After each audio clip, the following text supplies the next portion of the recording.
Assalamualaikum warahmatullahi wabarakatuh. Bismillahirrahmanirrahim. Alhamdulillahirabbil alamin. Wa bihi nasta'inu ala umuri dunya waddin. Wassalatu wassalamu ala asrofil anbiya'i wal mursalin wa ala alihi washabihi wasallim, amma ba'du. First of all, I appreciate gratitude to Allah Subhanahu wa taala who has provided blessings and greetings to all of us. Salawat and greetings may they continue to be poured out on the great Nabi Muhammad sallallahu alaihi wasallam, because Lord is great the clear path, namely Adunil Islam wal Iman. The second time, before I start, let's read Basmalah first to so that we remain in the protection of the power. Amin amin ya rabbal alamin. Bismillahirrahmanirrahim. The third time, I thank our lecturer Mrs. Trisna Ayu Octavia as a Magister Accounting as the supervisor of the introductory accounting course, and I will introduce my first colleague, namely Munifatul Husna Fadila, Ulfa Nur Laili, and I am Ain Ramadan. The material in chapter 20 on financial statement analysis of sufficient.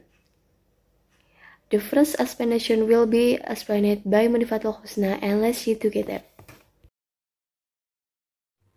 Sebelumnya, perkenalkan, saya Munifatul Husna Fadila dari kelas 2B Akuntansi dengan NPM 203209017. Di sini saya sebagai pembicara pertama presentasi mengenai bab analisis laporan keuangan. Langsung saja kita masuk ke dalam materi. Untuk materi yang pertama, ada pengguna laporan keuangan dan kebutuhannya terhadap analisis laporan keuangan. Yang pertama, ada pihak manajemen untuk menilai likuiditas aktivitas, solvabilitas, dan profitabilitas perusahaan yang dikelola. Yang kedua, ada pihak kreditur agar dapat menilai kemampuan perusahaan dalam melunasi pokok pinjaman beserta bunganya. Yang ketiga, ada pihak investor untuk menilai prospek usaha dari perusahaan yang dianalisis untuk menentukan apakah pihaknya harus membeli saham dari perusahaan tersebut atau tidak. Materi yang kedua ada prosedur analisis dasar. Ukuran analisis biasanya dinyatakan dalam bentuk rasio atau persentase. Bentuk hubungan antara satu angka dengan angka yang lain dalam analisis keuangan antara lain: 1. Akun-akun dalam suatu laporan keuangan tahunan. Yang kedua, akun-akun dengan akun yang sama pada periode sebelumnya. Yang ketiga, akun-akun dengan akun yang sama dalam laporan keuangan dengan angka-angka industri. Selanjutnya, metode analisis laporan keuangan. Analisis laporan keuangan terbagi menjadi dua, yakni analisis common size dan analisis rasio. Pengertian dari analisis common size adalah analisis yang memperlihatkan akun-akun laporan keuangan dalam bentuk persentase. Analisis common size terbagi menjadi dua, yakni analisis horizontal dan analisis vertikal. Sedangkan analisis rasio, teknik kedua yang utama dalam analisis laporan keuangan. Rasio adalah persentase tertentu dengan membagi satu akun dengan akun yang lainnya dalam laporan keuangan. Analisis rasio terbagi menjadi 4, yakni ada analisis likuiditas, aktivitas, solvabilitas, dan profitabilitas. Selanjutnya, saya akan menjelaskan mengenai materi analisis horizontal dan analisis vertikal. Analisis horizontal adalah analisis yang memperlihatkan kenaikan atau penurunan dari akun yang sama dalam laporan keuangan komparatif. Berikut adalah contoh dari analisis horizontal. Tertera PT Berkah Abadi Utama, laporan posisi keuangan komparatif periode 31 Desember 2015 dan 2014 dinyatakan dalam bentuk ribuan rupiah. Sebagai contoh, saya mengambil akun kas dan bank. Tertera pada tahun 2015 dengan nominal uang 13.700 dan tahun 2014 7.600. Persentase didapat dari selisih nominal uang antara 2015 dan 2014 dibagi dengan nominal uang pada tahun 2014 dikali 100%. Saya ambil contoh, untuk selisih dari 2015 dan 2014 adalah 6.100 dibagi dengan uang nominal 2014 7.600 dikali 100%, maka akan bertemu hasil 80,26%. Untuk akun-akun yang lain bisa kalian coba sendiri ya. Selanjutnya adalah analisis vertikal. Analisis ini membandingkan akun dalam laporan keuangan dengan akun tertentu dalam laporan keuangan yang sama. Akun yang digunakan sebagai akun pembanding adalah total aset. Selain total aset, total liabilitas dan juga total ekuitas juga dapat digunakan sebagai akun pembanding. Untuk akun dalam laporan laba rugi yang digunakan sebagai akun pembanding adalah penjualan neto. Berikut adalah contoh dari analisis vertikal. Tertera PT Berkah Abadi Utama, laporan posisi keuangan komparatif periode 31 Desember 2015 dan 2014 dinyatakan dalam bentuk ribuan rupiah. Persentase dari analisis vertikal didapat dari nominal akun pada tahun tersebut dibagi dengan total aset dikali 100%. Saya ambil contoh akun kas dan bank. Pada tahun 2015 dengan nominal 13.700 dibagi dengan total aset sebesar 227.900 dikali 100%, maka akan bertemu hasil 6,01%. Untuk contoh selanjutnya silahkan dicoba dalam buku Pengantar Akuntansi 2 Catur Sasongko pada halaman 173. Terima kasih. Selanjutnya materi akan dijelaskan oleh teman saya, Ulfah Nuraili. The second explanation will be delivered by Ulfa Nurlaili, and let's see the explanation. Oke, sebelum melanjutkan materi, perkenalkan dulu nama saya Ulfah Nurlaili dari Akuntansi 2B Politeknik Negeri Madiun dengan NIM 232090054. Sebelum melanjutkan materi, Assalamualaikum warahmatullahi wabarakatuh. Nah, materi yang selanjutnya yaitu tentang analisis rasio, teman-teman. Analisis rasio itu apa? Analisis rasio itu teknik kedua yang utama yang digunakan dalam menganalisis laporan keuangan. Sedangkan rasio sendiri adalah perbandingan tertentu yang diperoleh dengan membagi satu akun atau pos dengan satu akun atau pos lainnya dalam laporan keuangan. Nah, analisis rasio sendiri dibagi menjadi 4 kelompok. Apa saja? Yang pertama yaitu analisis likuiditas, yang kedua analisis aktivitas, yang ketiga analisis solvabilitas, dan yang terakhir yaitu analisis profitabilitas. Nah, kita akan membahas satu-satu ya teman-teman. Kita akan membahas satu persatu. Materi yang pertama yaitu tentang analisis likuiditas. Analisis likuiditas sendiri menggambarkan tentang kemampuan perusahaan dalam memenuhi liabilitas jangka pendeknya dengan aset-aset lancar yang dimiliki. Analisis likuiditas sendiri dapat kita peroleh dengan 3 rasio. Yang pertama yaitu modal kerja neto atau net working capital. Modal kerja neto sendiri dapat kita peroleh dari aset lancar dikurangi dengan liabilitas jangka pendek. Nah, contohnya berikut perhitungan modal kerja untuk PT Berkah Abadi Utama pada tahun 2015 dan 2014. Nah, ini bisa kita lihat teman-teman. Dari tabel kita dapat menyimpulkan bahwa modal kerja PT Berkah Abadi Utama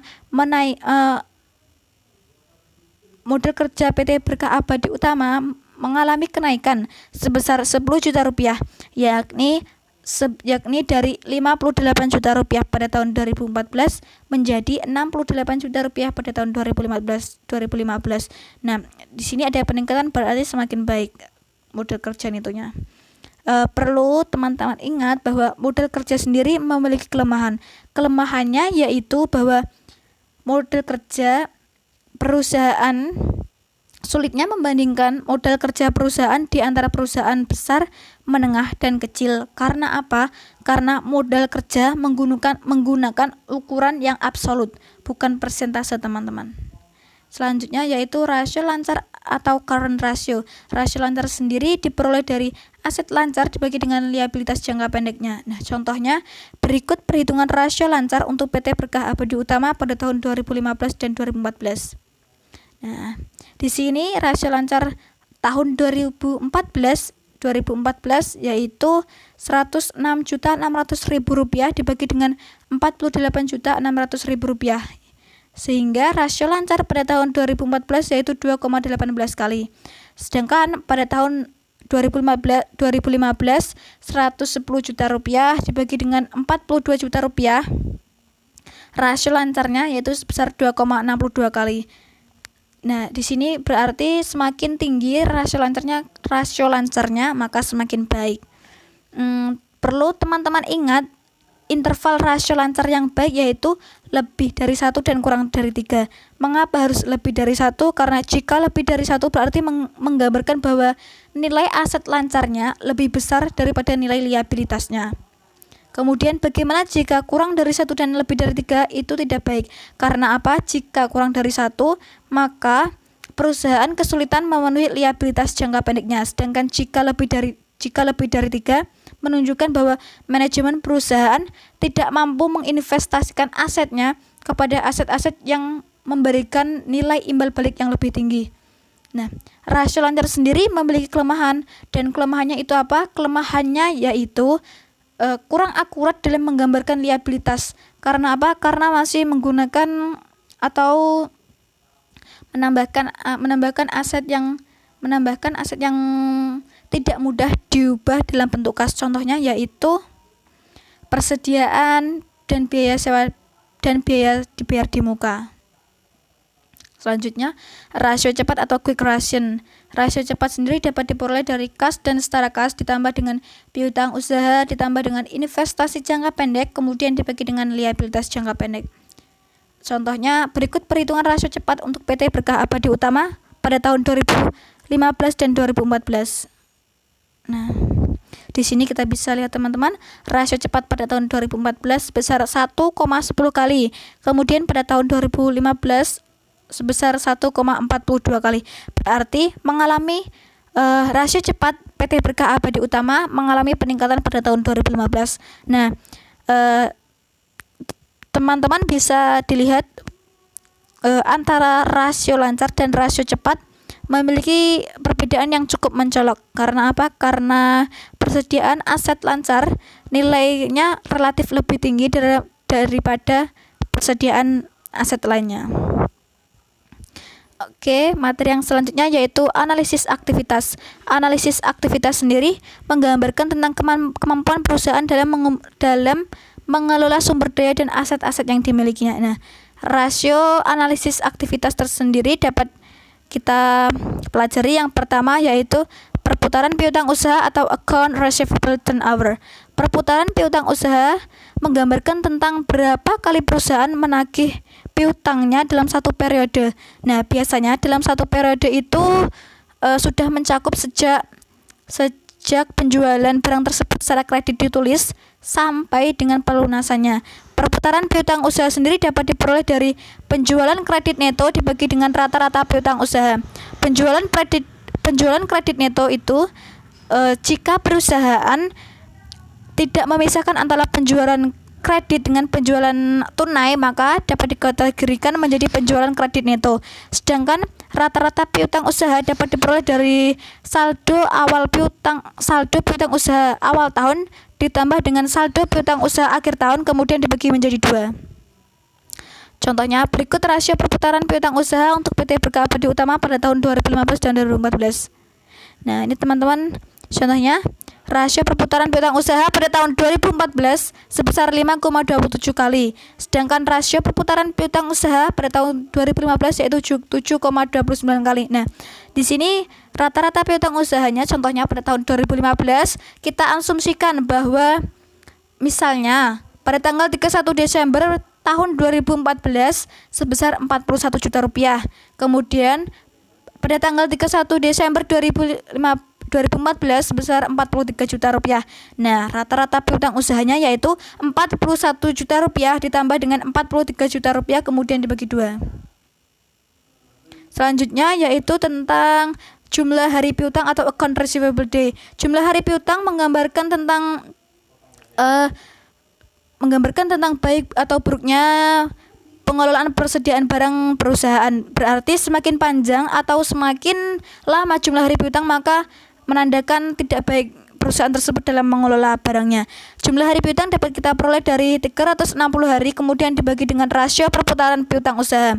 Contohnya, berikut jumlah hari piutang untuk PT Berkah Abadi Utama pada tahun 2015 dan 2014. Nah, jumlah hari piutang pada tahun 2014 yaitu 68 hari dibulatkan berasal dari jumlah hari dalam 1 tahun 360 hari dibagi dengan rasio perputaran piutang usaha yaitu 5,27 kali berasal dari data sebelumnya. Sedangkan jumlah hari piutang pada tahun 2015 yaitu 49 hari diperoleh dari 360 hari dibagi dengan 7,29 kali. Selanjutnya yaitu perputaran persediaan atau inventory turnover. Perputaran persediaan menggambarkan tentang rata-rata perusahaan dalam mengelola persediaan barangnya. perputaran persediaan dapat diperoleh dari beban pokok penjualan dibagi dengan rasio perputaran persediaan. Contohnya, berikut jumlah perputaran untuk PT Berkah Abadi Utama pada tahun 2015 dan 2014. Nah, di sini dapat kita lihat mengalami peningkatan sebesar 0,18, yakni dari 3,21 kali pada tahun 2014 menjadi 4,39 kali pada tahun 2015. Berarti ini menunjukkan bahwa semakin efektif perusahaan dalam mengelola persediaan. Nah, selanjutnya yaitu tentang jumlah hari persediaan atau inventory days. Jumlah hari persediaan menggambarkan tentang berapa lama barang persediaan berada di gudang perusahaan sampai ke pembeli. Nah, jika kita bisa lihat jika jumlah hari persediaannya semakin lama maka tidak bagus teman-teman. Meskipun demikian, ada beberapa alasan. Nah, misalnya perusahaan yang menjual barang-barang seperti elektronik, seperti mesin cuci, maka jumlah hari persediaannya bisa lebih dari 6 bulan. Sedangkan perusahaan yang menjual kebutuhan konsumtif seperti beras, telur, mie, maka jumlah hari persediaannya bisa kurang dari 1 bulan. Jumlah hari persediaan dapat kita peroleh dari 360 hari dibagi dengan rata-rata persediaan. Itu adalah penjelasan materi dari saya, kurang lebihnya mohon maaf. Semoga bermanfaat bagi teman-teman semuanya. Dan materi selanjutnya akan dilanjutkan oleh teman saya. Billahi taufik wal hidayah. Wassalamualaikum warahmatullahi wabarakatuh. The last explanation will be delivered by Ain Ramadan, myself, and let's see the explanation.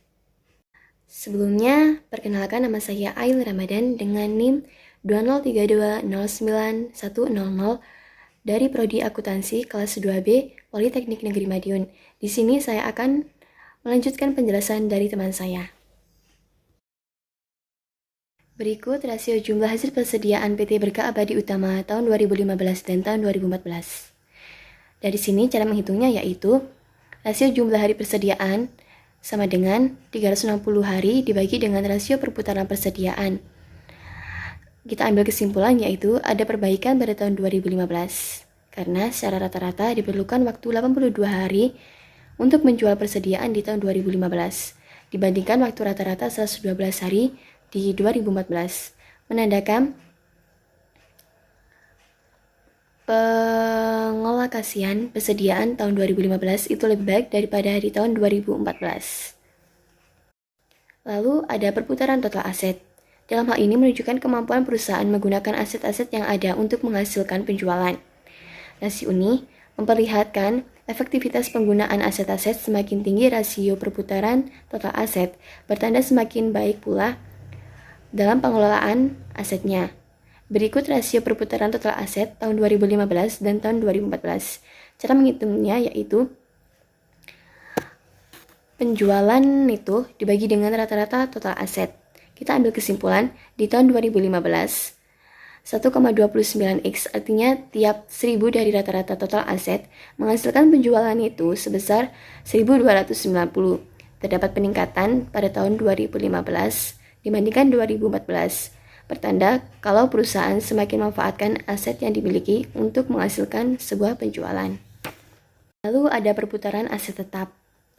Dalam hal ini menunjukkan perusahaan dalam memanfaatkan aset tetap untuk menghasilkan penjualan atau suatu pendapatan. Aset tetap dibeli bukan dijual kembali, tapi untuk kegiatan operasional suatu perusahaan untuk menghasilkan penjualan atau pendapatan. Apabila semakin tinggi, menunjukkan perusahaan itu dapat memanfaatkan asetnya itu dengan baik. Berikut rasio perputaran aset tetap atau bisa disebut dengan fixed asset turnover. Cara menghitungnya yaitu penjualan itu dibagi dengan rata-rata aset tetap itu. Dapat kita simpulkan, dilihat lebih baik tahun 2015 dibandingkan 2014. Pertanda perusahaan baik dalam memanfaatkan asetnya untuk menghasilkan suatu penjualan atau suatu pendapatan di tahun tersebut. Lalu yaitu ada analisis solvabilitas, yaitu menunjukkan kemampuan perusahaan memiliki liabilitas jangka pendek dan jangka panjangnya. Diukur dengan menganalisis laporan posisi keuangan dan laporan laba rugi suatu perusahaan. Rasio umumnya digunakan analisis ini yaitu yang pertama, rasio utang terhadap total aset, yang kedua, rasio utang terhadap total ekuitas, dan yang ketiga atau terakhir yaitu Tim Interest Earned Ratio.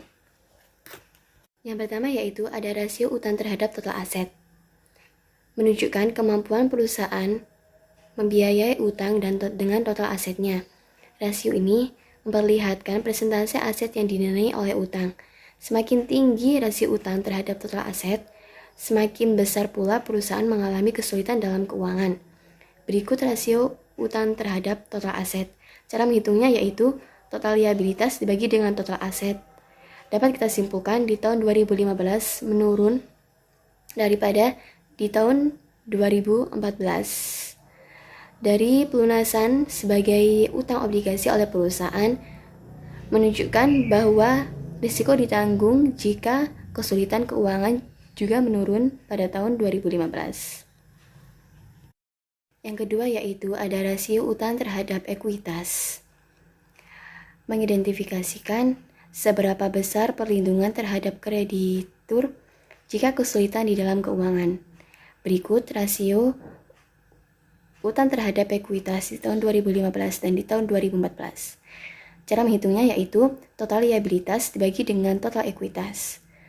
Dapat kita ambil kesimpulan di tahun 2015 lebih baik daripada di tahun 2014, menunjukkan adanya batas pengaman cukup besar bagi kreditur atau penanggung tingkat dari kebangkrutan itu lebih rendah. Yang ketiga yaitu ada Tim Interest Earned Ratio antara laba sebelum beban bunga dan pajak dibandingkan dengan beban bunga. Dapat mengukur sejauh besar laba perusahaan tanpa kesulitan di dalam membayar beban bunganya.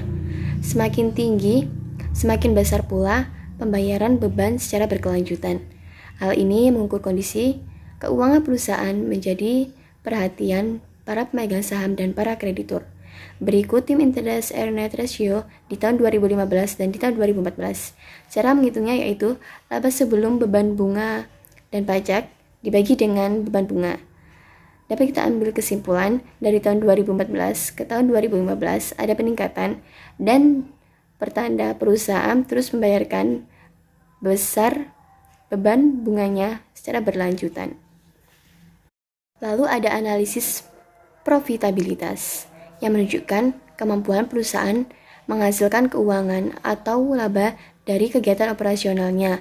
Fokus utamanya hubungan antara hasil keuangan kegiatan operasi sebagaimana dalam laporan laba rugi dan ketersediaan sumber daya perusahaan dilaporkan di laporan posisi keuangan ini. Rasio umumnya digunakan analisis ini yaitu yang pertama, rasio margin laba neto, yang kedua, rasio imbal hasil aset, yang ketiga, rasio imbal hasil ekuitas, dan yang keempat atau terakhir yaitu laba per lembar saham biasa. Yang pertama yaitu ada rasio margin laba neto. Dalam hal ini menghitung besarnya laba dari setiap rupiah penjualan, juga menunjukkan efisiensi kegiatan operasi perusahaan. Semakin tinggi rasio margin laba neto, maka semakin baik pula kinerja operasi dalam perusahaan. Berikut rasio margin laba neto tahun 2015 dan tahun 2014. Dapat kita ambil kesimpulan cara menghitungnya yaitu laba neto dibagi dengan penjualan neto. Dapat ambil kita kesimpulan tahun 2015 lebih rendah dari tahun 2014. Terjadi karena tingginya kenaikan beban usaha di tahun 2015. Perusahaan barunya melakukan efisiensi saat tahun mendatang agar laba neto semakin meningkat. Lalu yang kedua yaitu ada rasio imbal hasil aset yang menunjukkan kemampuan perusahaan dalam menggunakan aset yang dimiliki dan dikelola untuk memperoleh laba atau keuntungan. Semakin tinggi rasio imbal hasil aset ini, maka semakin baik pula kinerja operasional perusahaan.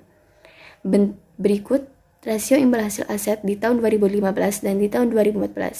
Cara menghitungnya yaitu laba neto dibagi dengan rata-rata total aset. Dapat kita ambil kesimpulan di tahun 2015 meningkat daripada tahun 2014.